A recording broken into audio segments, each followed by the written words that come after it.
네, 이렇게 뉴욕 증시의 마감 상황 잘 정리해서 보고 왔고요. 이번엔 외신 통해서 좀 더 깊게 들어가 보도록 하겠습니다. 오늘의 외신 네컷 공개해 주시죠. 자, 오늘도 여러 가지 외신들이 들어왔습니다.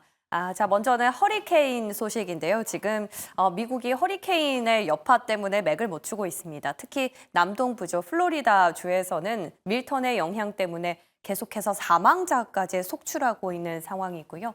그 밖에 증시에서도 허리케인만큼은 아니지만 약간의 좀 태풍급으로 지금 지표들이 몰아치고 있습니다. 고용 지표도 나왔고요. 이어서 물가 지수도 확인할 수 있었고 끝으로는 AMD 반도체 소식도 연일 나오고 있는데요. 어떤 내용들인지 하나씩 살펴보도록 하겠습니다. 자, 먼저는 고용 소식부터 확인해 보시죠. 자, AP통신에서 발표가 됐는데요. 미국의 실업수당 청구 건수가 1년 만에 최대치로 다시 올라간 걸로 전해졌습니다. 참 이제는 물가가 어느 정도 잡히고 나니 고용만 잡히면 된다라고 했던 시장의 어떤 기대치를 다시 한번 눌러버리는 그런 악재가 된 건데요. 도대체 얼만큼 많이 나와서 시장에 이렇게까지 쇼크를 주는 건지는 기사로 조금 자세히 확인해 보도록 하겠습니다. 자, 미국의 신규 실업수당 청구 건수가 지난주 1년 만에 최대 수준으로 급등한 걸로 전해졌습니다. 미국 노동부는 바로 지난주죠. 9월 29일부터 10월 5일까지 신규 실업수당 청구 건수가 25만 8천 건 기록했다고 밝혔습니다. 자, 한 주 전보다는 한 3만 3천 건 정도 증가한 수치인데요. 자, 이 신규 청구 건수는 지난 7월 말에서 8월 초 이후 가장 높은 수치를 기록한 겁니다. 다우존스가 집계한 컨센서스인 23만 건도 큰 폭으로 웃돈 건데요. 이뿐만 아니라 2주 연속으로 실업수당을 신청하는 계속 실업수당 청구 건수도 9월 마지막 주간 약 186만 건으로 직전 주보다 4만 건 정도 늘어난 걸로 확인이 됐습니다. 자, 이렇게 노동시장이 섣불리 안심하긴 어렵다라는 사실을 확인함과 동시에 물가도 예상보다 정말 끈질기다라는 사실을 느끼면서 오늘 시장 전체적으로 하락 요인으로 작용하기도 했는데요. 자, 그러면 물가 지표는 또 어떻게 나온 건지 이어서 물가 소식도 외신 통해서 확인해 보도록 하겠습니다. 자, 한번 볼까요? CNN의 보도를 좀 인용해 볼 텐데요. 9월에 미국 CPI가 2.4% 정도 상승한 걸로 확인이 됐습니다.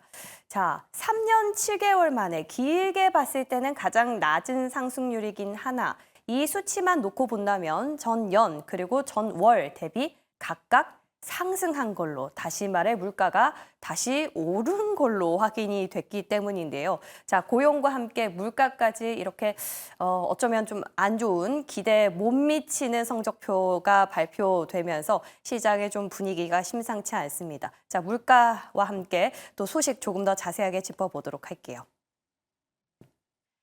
자, 미국 노동부가 현지 시간 10일 9월 미국 소비자 물가 지수가 전년 동월 대비 2.4% 상승했다고 밝혔습니다.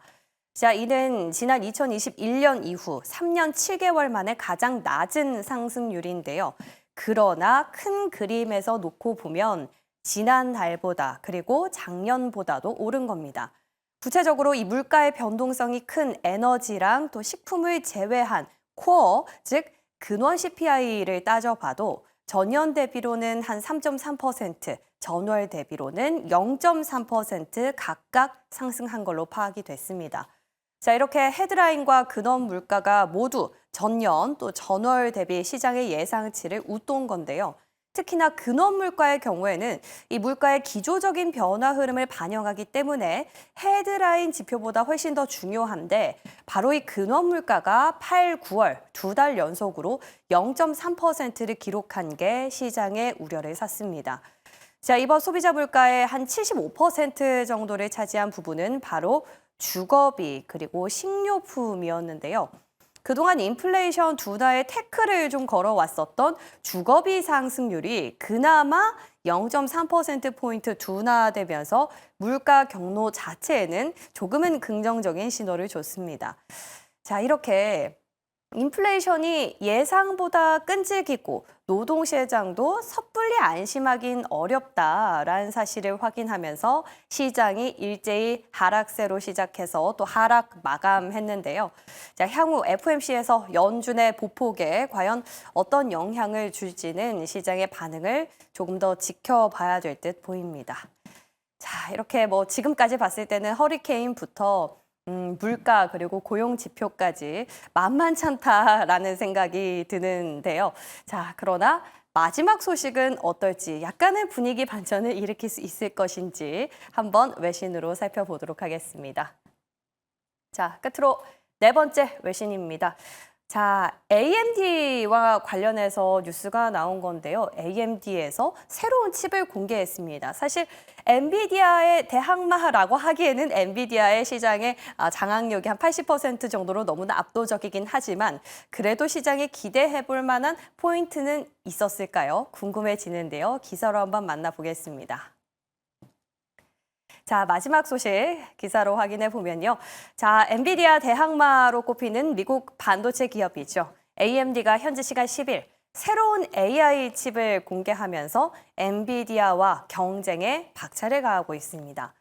AMD는 현지 시간 10일 미국 샌프란시스코 모스코니 센터에서 어드밴싱 AI 24 2024 행사를 열고 새로운 AI 칩이죠. MI325X를 공개한 건데요.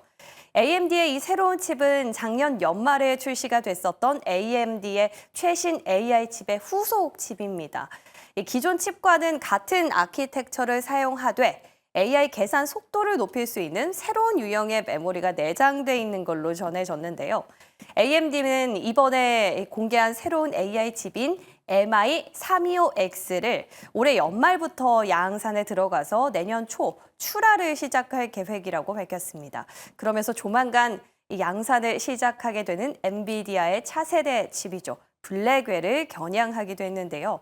자, 구체적으로 리사수 AMD CEO는 MI325X는 새로운 유형의 메모리 칩을 사용해서 AI 소프트웨어를 실행하는데 더 나은 성능을 제공할 것이다 라고 자신감을 피력했는데요. 이와 더불어서 AI 수요는 계속 증가하면서 예상을 뛰어넘고 있다면서 모든 곳에서 투자가 계속 증가하고 있다는 사실은 분명하다라고도 강조를 했습니다. 자, 그러면서 내년에는 차세대 AI 칩으로 MI350을 또 2026년에는 MI400을 출시할 것이라고도 덧붙였는데요. 자, AMD 올해 AI 칩과 관련한 매출을 한 40억 달러에서 45억 달러까지도 올려잡기도 했습니다. 자, 이런 흐름들을 보면 최근 글로벌 기업들을 통해서 다시 AI 칩 수요가 견조하다라는 사실을 계속해서 확인할 수 있는 대목인데요. AI 훈풍 과연 우리나라에까지 온기를 전해줄지 오늘장 한번 기대해 보도록 하겠습니다. 자, 이렇게 해서 외신 네컷으로 살펴봤고요. 이번엔 전화 연결 통해서 오늘장 국내 시장과의 연결고리를 체크해 보도록 하겠습니다. 바로자산운용 윤정식 상무 전화 연결해 보겠습니다. 상무님 안녕하세요. 네, 안녕하세요. 네, 오늘 시장에서 찾아볼 수 있는 첫 번째 연결 포인트 무엇으로 꼽을 수 있을까요? 네, 첫 번째 연결 포인트는 미국 CPI 2.4% 상승으로 첫 번째 연결 포인트 잡아보도록 하겠습니다. 미국 CPI 같은 경우는 3년 7개월 내에 가장 낮은 상승률을 보여줬습니다. 물론 이제 전월 대비해서도 그리고 전년 대비해서도 상승하는 모습을 보여줬는데요. 전월 대비해서는 0.19%에서 0.18% 상승세를 보여줬는데 에너지 품목이 사실 가장 눈에 띄었습니다. 지난달 0.78% 감소에 이어서 1.85%나 감소하면서 이 부분을 주도하는 그런 모습을 보여줬고요. 근원 물가지수 같은 경우가 전월 대비해서 0.28%에서 0.31%로 상승했고 중고차 가격이 또 눈에 띄었는데요. 0.96% 하락에서 0.31% 상승으로 전환하면서 상승을 또 주도를 했습니다. 그리고 자가 주거 비용과 렌트비가 둔화되는 그런 모습을 보여줬는데 이 자가 주거 비용과 렌트비 그리고 에너지 사실 이전에 상승을 주도했었던 이런 가장 주요했던 부분들이 둔화가 되면서 물가를 견인했었던 부분들이죠. 그리고 미국에서는 물가 상승률을 볼 때 가장 중요하게 봐야 되는 게 이 에너지, 그리고 렌트비, 그리고 이 유가거든요. 이런 부분들 봐야 돼요. 이런 부분들이 전체적으로는 둔화가 된다라는 게 물가의 하락 압력을 높이는 요인으로 작용을 할 수가 있습니다. 물론 의료 서비스 같은 부분이 0.09% 하락에서 0.66% 상승으로 반등을 하면서 향후에 PC 가격 지수가 예상보다 높을 여지가 남아있긴 하지만 전체적으로는 물가 하방에 대한 이런 부분들이 나올 가능성이 높다라는 점. 미국에서 금리 인하에서는 전체적으로는 영향은 좀 열려 있을 것으로는 보여지죠. 이런 부분들이 시장에서도 어떻게 반영이 되는지 보면은 나스닥 선물 지수도 사실 크게 변동이 없었고요. 10년물 국채 금리도 장중에는 사실 좀 움직임이 있었습니다만 결론적으로는 크게 변동이 좀 적었습니다. 이런 부분들까지 본다라면 CPI 같은 경우는 시장 영향은 좀 제한적일 것으로 보여지고 CPI로 인한 국내 증시의 영향력도 이번엔 좀 제한적일 걸로 보여진다라고 보시면 되겠고요. 11월 금리, 그러니까 25bp냐 50bp냐에 대한 부분들, 여전히 25bp 인하 가능성이 높긴 하지만 50bp에 대한 기대감은 이번 CPI 발표로 인해서 여전히 좀 남아있는 그런 상황이다라고 보시면 되겠습니다. 네. 이제 시장에선 동결 가능성까지 조금씩 올라가고 있는 것 같은데 어쨌거나 지금 뭐 채권 상황을 봤을 때는 좀 다행인 것 같습니다. 앞으로 말씀해 주신 것처럼 유가 추세는 조금 더 지켜보도록 할게요. 자, 이어서 두 번째 연결고리는 어디서 찾아보셨나요? 네, 반도체 국내 증시에선 뗄 수 없는 부분이죠. 이 엔비디아에만 집중을 했었는데 AMD도 있다라는 부분들, AMD가 새로운 AI 칩을 공개를 했습니다. 신제품을 공개를 했죠. 그러면서 이 엔비디아와 경쟁에 박차를 가하겠다. 그리고 사실 긍정적인 반응도 있었어요. AI 수요가 예상을 뛰어넘고 있다. 이런 부분들을 얘기를 했는데, 근데 결론적으로 놓고 보면 AMD 같은 경우는 새로운 AI 서버 칩을 공개하고 사실 내용은 나쁘지 않았어요. 3분기부터 양산할 계획이다라고 발표를 했는데 결론적으로는 4% 하락하는 그런 모습을 보여줬습니다. 두 가지 요인이 있는데요. 한 가지는 이 모건 스탠리가 AMD의 신제품이 엔비디아와의 경쟁할 정도까지는 아직은 아니다.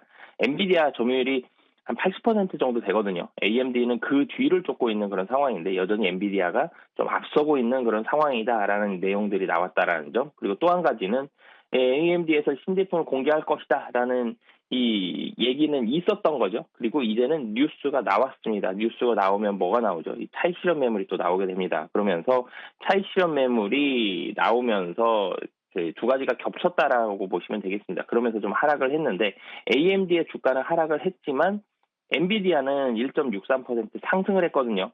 엔비디아 같은 경우는 장 초반에는 하락을 했다가 그 이후에 하락폭을 줄여가다가 상승폭을 키워가는 그런 모습들을 보여줬습니다. 엔비디아 상승에 대한 부분들은 AMD에 대한 영향력은 사실 좀 제한적이었고요. 엔비디아의 블랙웰 칩은 12개월분이 매진이 됐다라는 모건 스탠리가 이 젠슨 황과 컨퍼런스를 가진 후에 내놓은 보고서에서 사실 AMD는 엔비디아와 경쟁할 정도는 아니다 이렇게 쓴 부분들도 있었지만 엔비디아에 대해서 좋게 썼죠. 블랙웰 칩 12개월분이 매진이 됐다 이런 부분들도 같이 있었습니다. AMD에서도 비슷한 얘기가 있었죠. AI에 대한 수요가 예상을 뛰어넘고 있다라는 부분. 그러니까 한마디로 HBM은 여전히 잘 팔리고 있다. 시장에서 걱정을 하고 있는데 걱정할 필요는 없을 만큼 잘 되고 있다라는 얘기가 AMD와 엔비디아에서 모두 나왔고 모건 스탠리에서도 이 얘기를 같이 해줬던 거죠. 모건 스탠리 이런 얘기들까지 겹치면서 엔비디아는 긍정적인 모습들을 보여줬습니다. 그럼 이 부분이 국내 증시로 들어오면 사실 삼성전자 같은 경우는 여전히 외국인들의 매도세가 멈추지는 못하고 있습니다만 SK 하이닉스에 대한 수급은 개선이 됐죠. SK 하이닉스 주가도 좀 반등을 하고 있다라는 점.